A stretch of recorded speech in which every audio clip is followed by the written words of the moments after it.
Well, hey there, people. I've decided today, instead of talking about superheroes, because I don't know very much about comic books, I'm not really into superhero thing, and I couldn't think of a good superhero for myself because I don't know, and I also don't feel like getting dressed up. So instead of talking about superheroes and talking about what superhero I would be, I want to talk about villains. My favorite thing about villains is that they would be heroes if you heard the story from their point of view.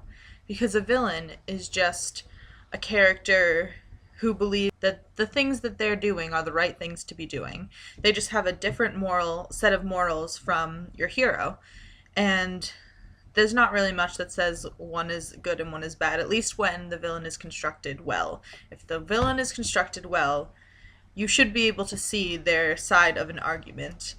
Examples include a lot of Doctor Who villains, especially aliens.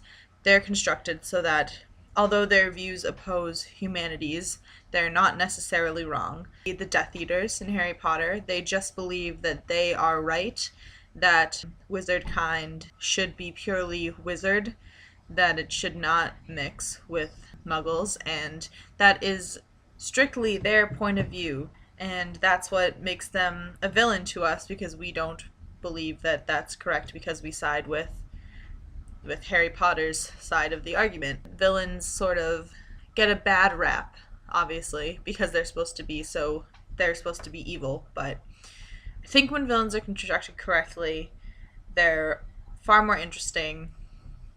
Not far more interesting, but they're just as interesting as the heroes are. Favorite villains include. I do really like Voldemort. Voldemort is very interesting to me. Just his backstory and the way that he becomes what he is. And people usually will try to argue that Voldemort is pure evil, but in reality, he's not. He grew up in a very, very dire situation.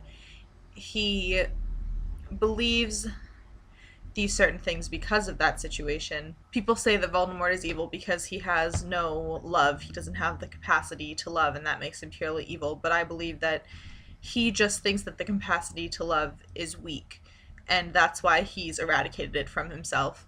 And whether it's right or wrong is up to what your moral standing is on it. So once again, villains not really all bad, just depending on perspective. I know that X-Men is very much like this too, even though I don't follow X-Men very much. I've only really seen the most recent movie and I know basically how it works, but from what I understand, essentially the bad guys, the bad mutants are basically radicals who just believe that mutants shouldn't be contained. They shouldn't be hampering their powers, and that they should be able to be superior to humans because of their mutations.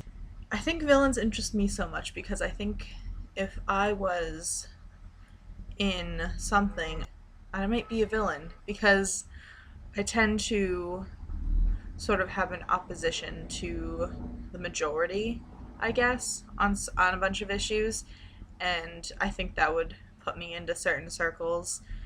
Although maybe not. I might be a hero too, but probably be a darker hero if I was one. Like Batman. I love Batman. Batman's super cool. Fun facts. Batman's super cool. I just realized that I'm wearing the exact same sweater that I wore last week. And the only excuse I can give you for that is that I haven't done laundry since then. Also, I really like this sweater. So, in response to some of the other videos, I really enjoy intellectual conversations about stuff, so I'm kind of really liking where a lot of that is going. I do also like seeing people dressed up in costumes, so that's fun too. Also, oh, real quick, I want to talk about this game that I'm playing tonight that I'm really excited for. It's this game called Stop the Movie, and I suggest you all play it. It's a game where you watch a really, really, really bad movie. You pick the worst movie that you can find purposefully, and everyone gets an index card, and on it there are like 10 squares, and each square is a pass. So it takes 5 of those squares to stop the movie. If you honestly can't take it anymore, you either use 5 of your things or you conspire with other people to stop the movie. You would like continually play the game like every week or whatever, however often you wanted to play, and see who could hold on to their passes the longest and who can endure shitty movies the longest. And it sounds really fun, and I'm super excited to play. And that's about it for me. Mouth. You guys get to see my red lipstick today. It's so exciting. Okay, I'm gonna stop now because I'm tired. Bye.